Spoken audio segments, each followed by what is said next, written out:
What if Dr. Machar and Kiir work together? Today we ask a powerful question that could reshape the entire story of South Sudan. What if President Salva Kiir and Dr. Machar decided to finally work together and drop all the political and military charges between them? For years, South Sudan has been trapped in a cycle of mistrust, violence, and political conflict. Millions displaced, communities divided, generation growing up in refugee camp instead of classroom. But imagine for a moment a different path, a moment where the two most influential leaders choose unity over conflict. What would happen if Kiir and Nyak decided to sit at the same table, not as a rival but as a partner? What if they agreed to forgive the past, release political tension, and rebuild the nation together? First, peace would return to our communities. Many conflicts we see today are fueled by political rivalry.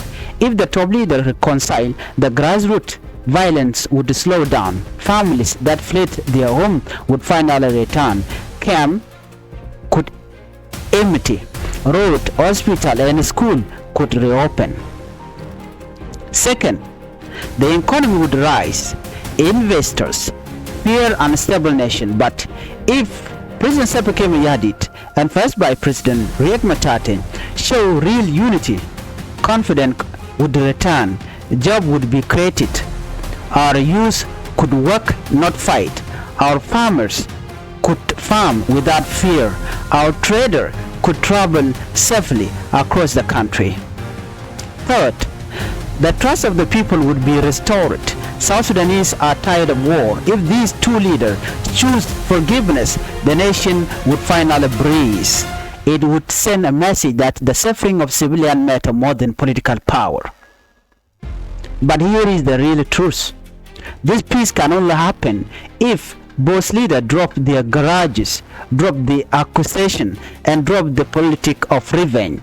It requires courage, it requires leadership, and above all, it requires putting the people of South Sudan first. So the question remains, what if Kiir and Dr. Machar finally work together? Maybe, just maybe, South Sudan would begin a new chapter, one where unity becomes stronger than war and peace become the gift every child deserve. Thank you for watching. Bye bye.